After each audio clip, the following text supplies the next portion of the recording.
Welcome back to Low Buck Builds. In today's video, we're going to find out if you can still get a dependable, safe, reliable daily driver for under $3,000.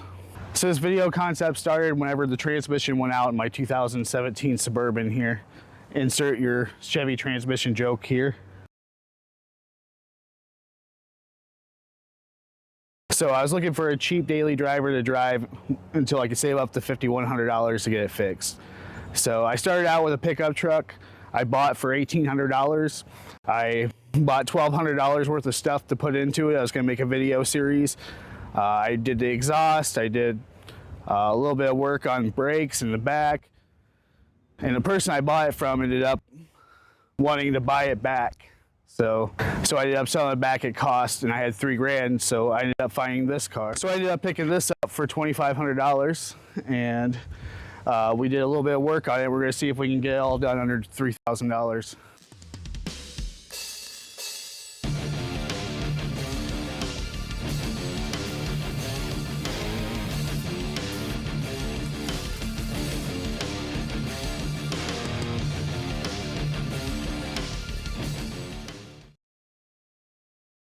I should have been a fishing YouTuber.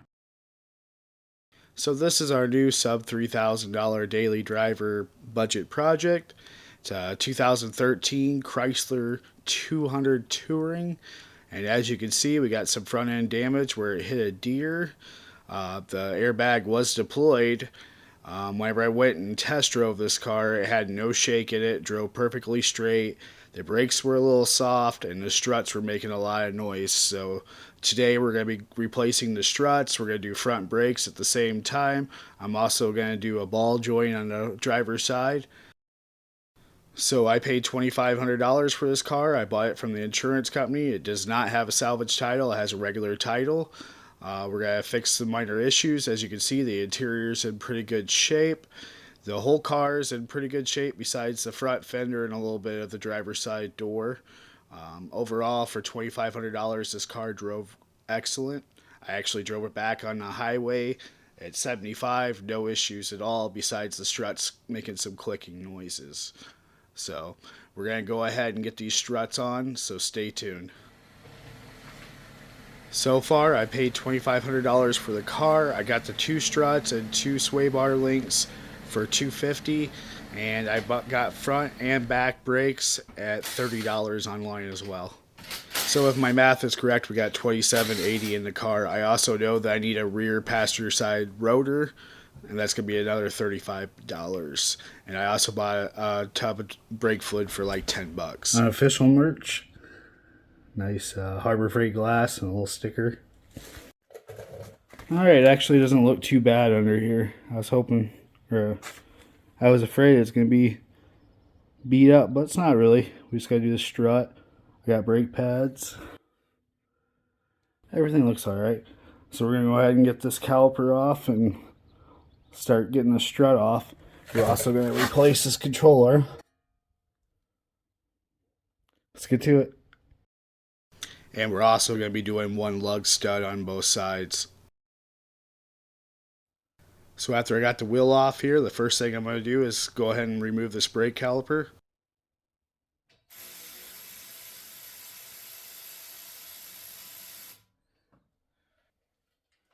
Just 2 quick bolts, and then use a screwdriver to go ahead and pry that off. And I'm going to use a zip tie to hang it out of the way. So I'm going to go ahead and jump over to the passenger side just because the video was kind of hard to see from the other one. I did a little bit better job of filming. So the first thing we're going to do here now, after we got the caliper removed, is we're going to go ahead and remove the caliper bracket. It's also 2 bolts, I believe 18 millimeter. We're going to go ahead and break these loose and pop this bracket off so we can move this rotor out of the way.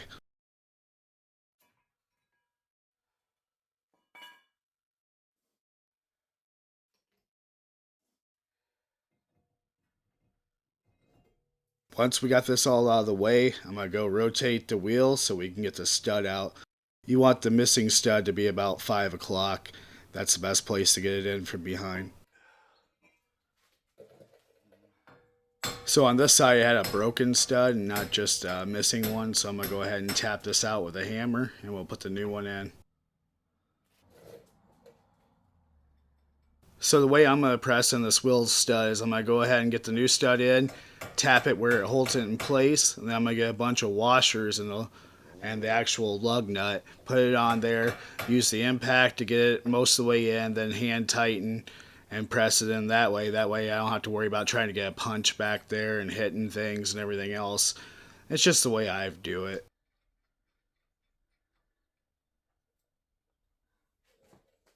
So as you can see here, I have the washers on there, I have the lug nut on there. I'm just going to grab the impact, throw it on here, drive it as far as it'll go, and then I'll use a big ratchet to bring it in the rest of the way. And then I'll do the final tightening with the breaker bar when I put the tire back on, and it'll go ahead and press itself in.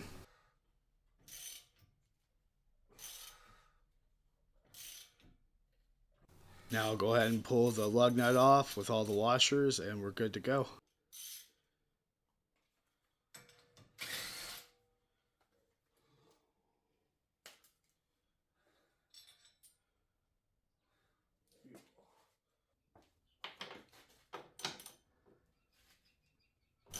So next we're going to go ahead and loosen up these strut bolts up top. We're not going to take them all the way off, we're just going to loosen them up a little bit to make everything easier to get out.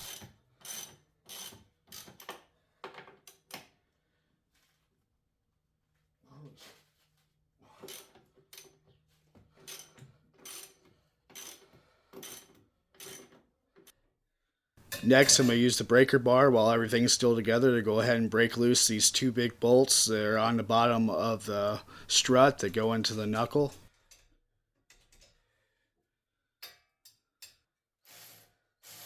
Here I'm removing the brake line bracket from the top of the strut. I want to make sure you know to do that before you remove the strut bolts.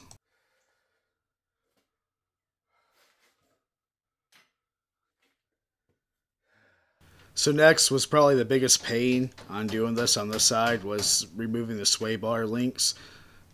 You may have to get a pair of vice grips and put on the back side because they will spin, and these were really seized on there pretty hard. I actually ended up just cutting them off on the top bolt because it kept spinning and I couldn't break it loose. I couldn't get enough torque on it because of the location.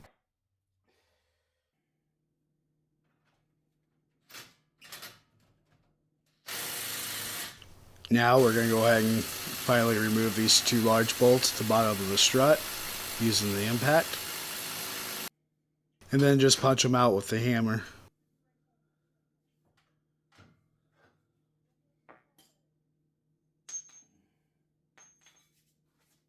And now I'm just removing the nuts from the top of the strut, and then I'm going to go ahead and tap the strut out and get it out of the way.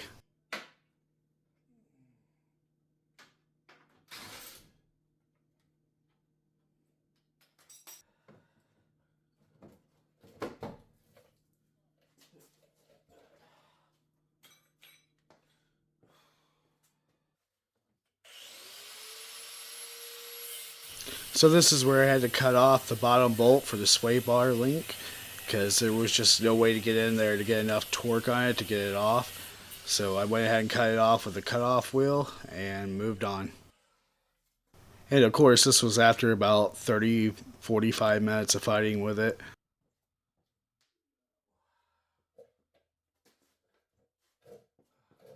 So now we go ahead and do everything in reverse, starting with the sway bar link. We're going to go ahead and install the bottom bolt of it to the sway bar.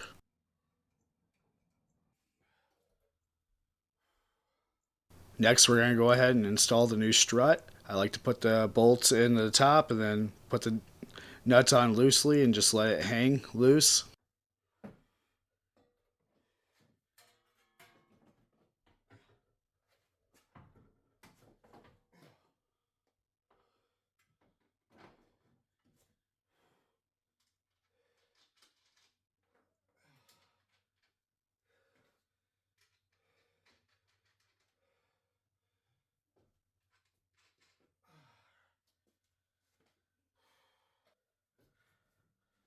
Next, I'll get the two large bolts put in at the bottom of the strut to hold everything in place. But I'm not going to tighten them up yet, just put the nuts on there and knock the bolts in just to hold everything. So once everything's lined up like it was originally, with on this one it had the bottom bolt was pressed all the way in. Once that's all aligned, I'll go ahead and grab the impact and snug them up. I'm not going to finish tightening them yet.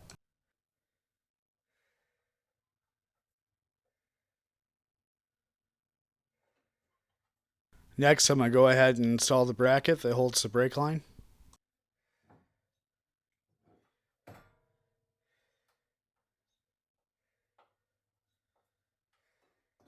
After fully installing the sway bar link, I did tighten up those two bottom large bolts on the strut. Next, we're going to go ahead and reinstall the rotor, and then we're going to go ahead and get our caliper bracket back on, our caliper, our new brakes, and that'll be the last step. So here I'm tightening up the caliper bracket. I did use thread locker on both bolts. And I just use electric ratchet just to get it tight. Then I go back over it with a large ratchet to make sure they're torqued.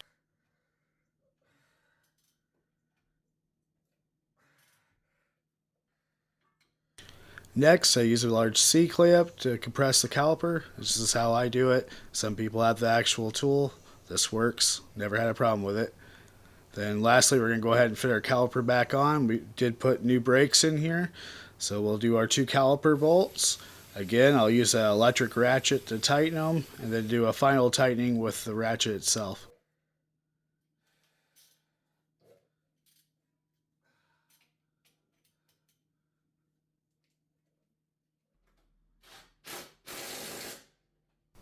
Then I'm going to do the final tightening on the top bolts for the strut. Same thing, use the impact, and then I'm going to use the ratchet so I can feel how tight they are and make sure they're to a torque that I feel comfortable with.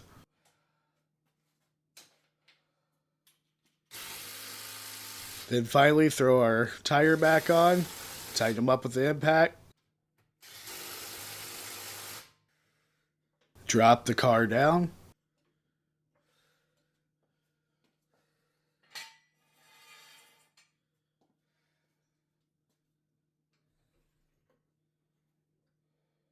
And then do a final tightening with the breaker bar. As always, thanks for watching, guys. If you like this video, hit that like button. If you're not subscribed, you want to see more projects like this getting completed, then go ahead and hit that subscribe button. I still need to do the back brakes, and I also got a couple other electrical issues I got to fix on this car, so you'll see that in part 2. Welcome back to Low Buck Builds. In today's video, we're going to wrap up the budget 3K daily driver, our 2013 Chrysler 200. So far, we spent $2,839. Our budget was $3,000, so we ended up under budget on this vehicle. We did a strut kit, a ball joint, rear rotor, brake pads all around. In this video, we're going to go ahead and wrap up this project by doing the rear brakes, so stay tuned. In the previous video, we replaced the wheel studs on both sides. One side was missing, the other side was bent. And we also replaced both front struts and sway bar links. They came in a kit. Off camera, I also did a front driver side ball joint. And then we also did front brake pads. So in today's video, we're doing rear brakes. We're going to do pads on both sides, and we're going to do a rotor on the passenger side. I'm going to go ahead and get this tire off. I've already jacked the car up, and before doing that, I broke the lug nuts loose, so they should come off easily.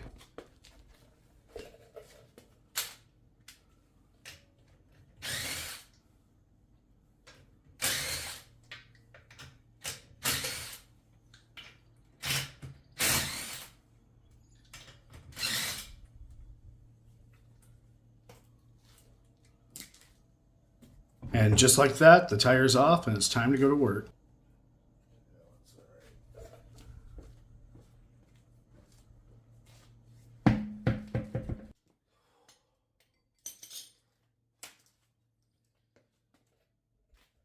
Caliper bolts are 9/16. I'm using my cordless ratchet here to go ahead and get the bottom one out.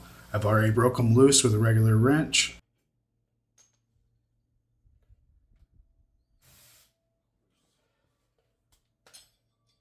Side's gotta be a pain in the butt.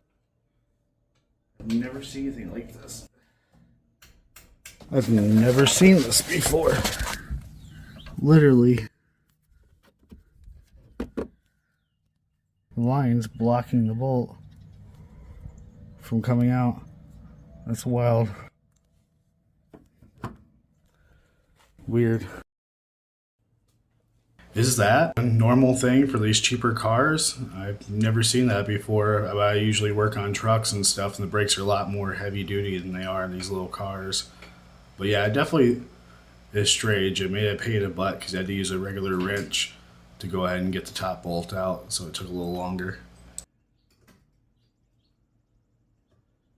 Now we're just going to go ahead and install the new brake pads, and then we'll put this all back together. Pretty simple on this car.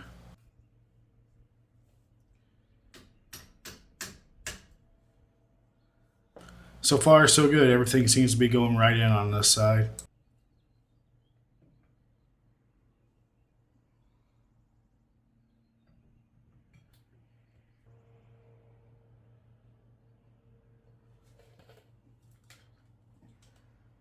So now all we gotta do is tighten it up with our cordless ratchet, and then I'll go back over it with a wrench and make sure it's good and tight and snug.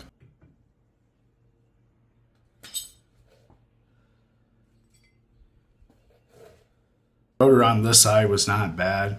You could tell somebody swapped this rotor and then do the other one. Usually I do them both at the same time, but to save money on this project, I just did the one.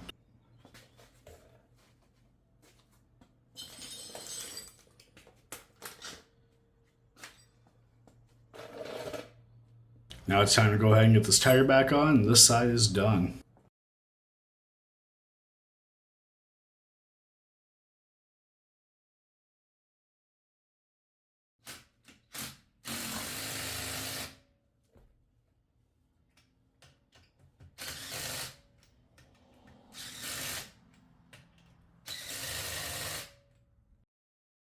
No wonder I was getting noise. That is crazy.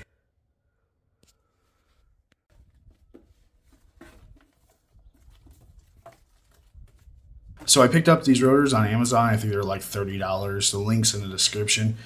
Everywhere local, they were like $60. So I saved some money and just ordered it online. It's from Bosch. They're basic. Heck of a lot better than what came off of there. So on this car, installing the new rotor is pretty simple. It's the same as doing the brakes, besides you just swap the rotor out. You don't have a caliper bracket holding it on or anything like that. So it's pretty simple. But once you remove your caliper, you just put the new rotor on, then you do the same thing you did before. So here I'm using a C-clamp to go ahead and compress the caliper. This is how I do it. I know there's special tools and fancy tools to do this, but those who watch my channel know I've been doing a lot of brakes lately on pretty much everything in the parking lot, and this is how I do it. I've never had a problem with it. It works perfectly, and it's a cheap tool.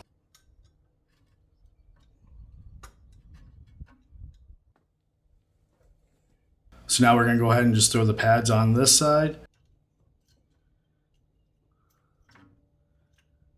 These are like the tiniest little brake pads I've ever seen, but it's a tiny little car.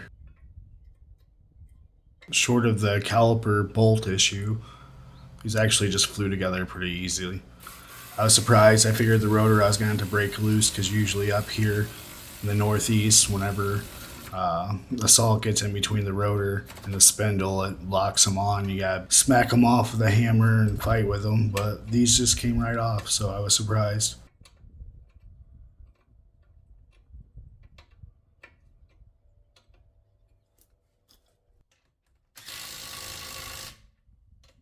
Now we just throw the tire back on the side, and the side's done.